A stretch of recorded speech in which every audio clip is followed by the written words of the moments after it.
So, how do you make holy water? You boil the hell out of it. Hey guys, it's Renata here. I am super excited for this video. The other day I was thinking about how fluid or how difficult to define the concept of fluent is, or fluency. So what is fluency to you? Who are the fluent speakers that you know? So I started coming up with things that I think are characteristics of fluent speakers, but not in an academic way, not in a way that you will find in books, definitions, generic definitions, but things that are more related to everyday life. So I came up with a list and I want to know what you guys think about it too. If you agree with my list, if you think it makes sense, if you think that there are other characteristics out there that also describe a fluent speaker. But anyway, I want to hear from you too. Number one, when you are a basic student, I guess it's really a lot for your brain to take in. So we get tired, you speak for hours and hours and you're like, oh, I could use a break right now. And you really feel like taking a nap. When you start getting used to it, when you start getting fluent, I guess it doesn't require so much from your brain, so much energy when you're fluent. It comes out naturally. You don't get tired anymore. Number two, you navigate between verb tenses without making mistakes and without even realizing it. Oh my God, I'm so sorry. I know I said I would drop by, but I just couldn't make it. I wish I had gone. I wish I had met you. But you know what? I promise we'll hang out. We'll go out next weekend. We'll have loads of fun, just like we used to when we were younger, college years. Number three, you make very few mistakes. It doesn't mean you never make mistakes, you do.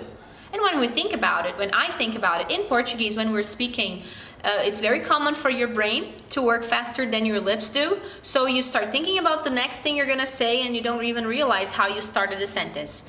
It's not rare for you to watch a celebrity or a native speaker or whoever saying something like, yeah, I have been to Japan 20 years ago. He knows he's not supposed to say, I have been to Japan 20 years ago. But as he was thinking about it, he said it. So it's very logical and very natural for someone to construct a sentence and say something like that, even though they have control over their speech and they know what they're doing. It would be the same as doing something like this in Portuguese. Daí eu cheguei na minha festa surpresa, estavam todo mundo lá.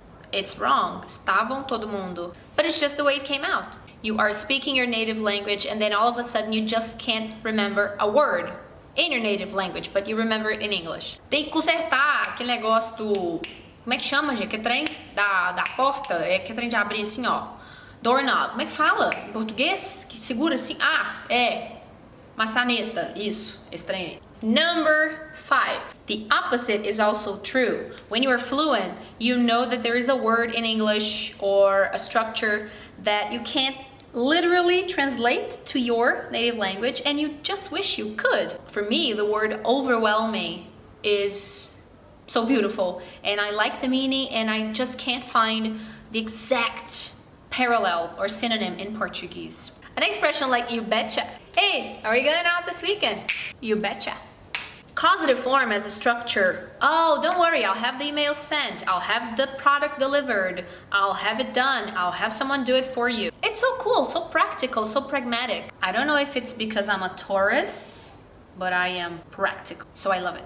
Number 6, you know how to ask questions properly. You don't get confused when it comes to inverting subject, verb, verb to be, modal verb, and your questions are beautifully constructed.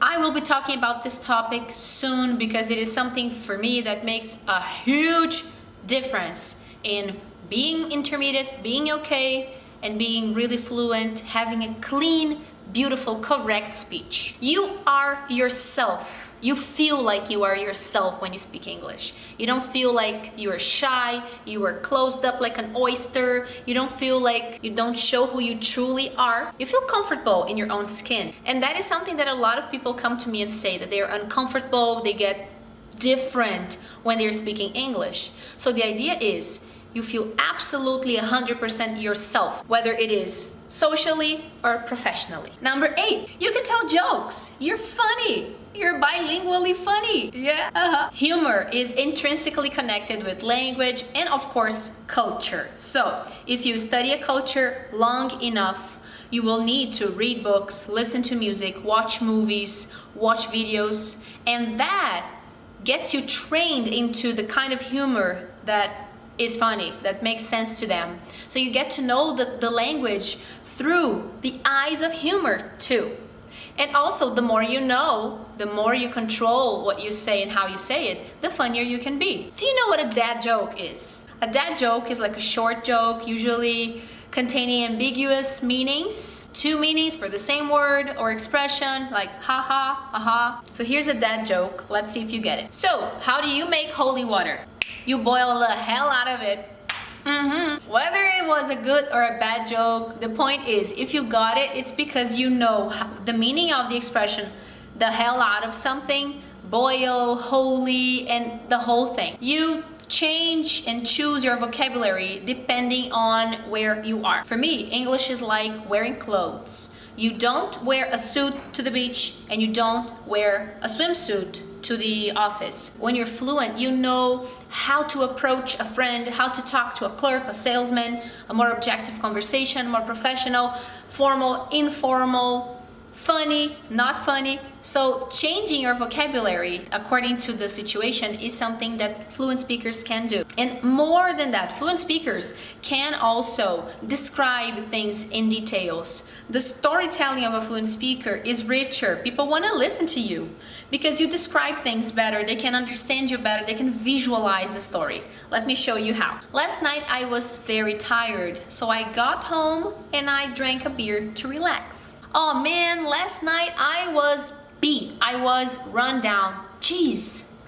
As soon as I stepped into my apartment, the first thing I did was run into the kitchen and grab the coldest beer I could find because I really needed to chill a bit. So the second version, you can actually visualize the scene. It's much richer in detail, emotion, expressions, idioms. So it's cooler, it's better to listen to. Number 11, your grammar is not basic. You can use sophisticated grammar and you don't hold back. You don't choose the easy because you need to be in your comfort zone because you are insecure about using it. So if you are in your comfort zone, maybe it's time to get a little nudge, a little push, and use more advanced structures and vocabulary. As you can see, the sun has gone down. Now I am all lights. I just hope that I'm not too bright. Number 12, you can understand movies. How cliche, isn't it? But I had to mention it. You can understand movies, songs, people in the streets, people talking to you on the phone. Yeah, you can understand. Your listening is great. Number 13, people are actually surprised by the quality of your English. So they compliment your English. They ask you if you've lived abroad. Where did you learn English? How long did you study? How long have you been studying? Wow, your English is great! Number 14, you are fluent in English when your listening skills, your speaking skills, and your writing skills don't differ much from one another. So if you have great writing skills but your speaking skills are not so good, you need to change that. This one is really cool. Number 15, your spelling is so good that when you hear a new word or something you've never heard before, you can guess the spelling. So you can go to a dictionary or go online and try to look up the word because you can guess the spelling of things. You have a very, very connected actually notion of audio input and writing. You don't need to read the word to know how to spell it. It's really cool. At first, we feel a little discombobulated, but then we can look it up in the dictionary. By the way, how do you spell discombobulated? That's how to do it. Number 16, you dream in English. You think in English. When you're walking down the streets, on your way to work, with yourself, thinking in English doesn't mean you're fluent, but it's actually great exercise. You should really give it a try. Number 17, when you are fluent, even if you stumble and you can't find a word, you know how to go around, how to find a bypass and reach the point that you want. If you do that too often, simplifying your language, that means you don't have so much control over it. So you have to be careful not to do it. Example, English is a very objective language with a lot of words. So there is a verb that describes meeting someone by chance. So if you never say, I ran into someone, I ran into my friend, I ran into my boss, and you're always saying, I met him at the supermarket by accident, all the time, that means that you don't have the vocabulary. But in general, you can do it when you're fluent. You can just go around and find another way if you are a little confused. Honey, if you're still here with me, come on, like the video, leave a comment, subscribe to the channel, because that means I'm at least entertaining you a little bit, right? Yeah. Number 19, when your pronunciation stops being a wall, stops polluting your communication, and your message is conveyed. Many people have an accent, but having an accent or not pronouncing every single word like a native speaker doesn't mean you will have a bad communication. No. So when the way you're saying it is not a barrier anymore, it's not in the way of the flow of the communication, excellent. You are a fluent speaker when you have a conversation with someone, you watch a video or you read something online and you want to share it with your friends, but then you don't know if you read it in Portuguese or in English. You just remember what it's about.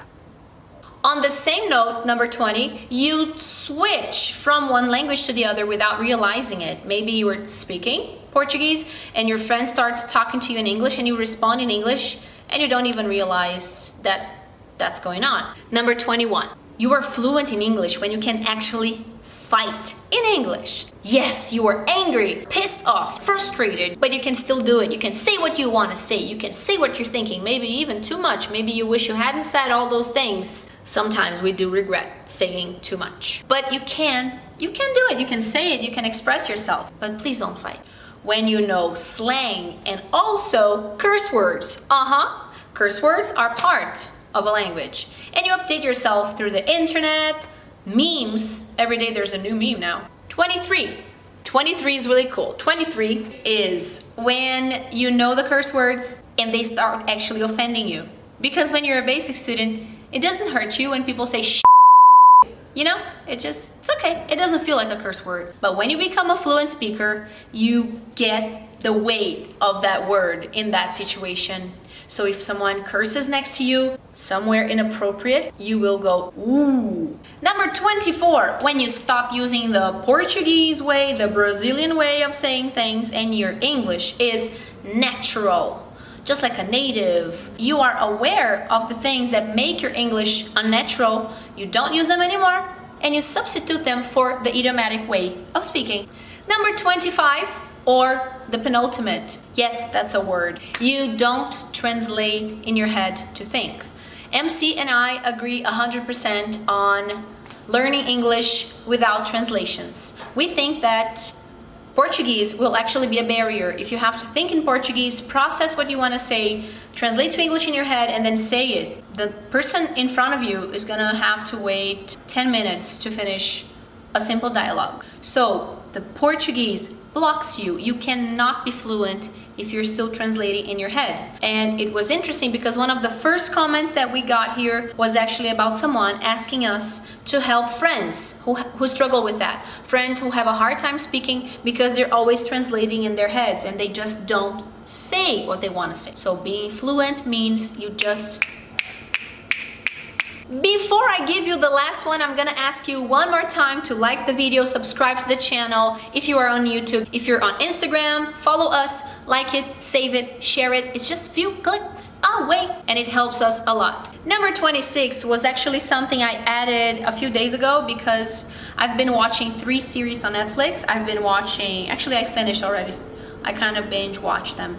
Afterlife, Sex Education, and Next in Fashion, and there are 3 series that are British. All the actors or the hosts are British people, and then I started like in my head picking up that accent that they have that I just think is so beautiful, so elegant. You get very open, susceptible, like a little sponge, and your ears are open to different accents and you know them and you recognize them and you may even absorb one thing or another if you want, if you work on it, or even naturally. Woohoo! Thank you so very much, I appreciate it.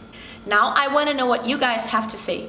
If you are a fluent speaker, do you agree with me? Are there other characteristics that you see, other things that you can do with your superpower? And if you want to be a fluent speaker, what do you want to be able to do?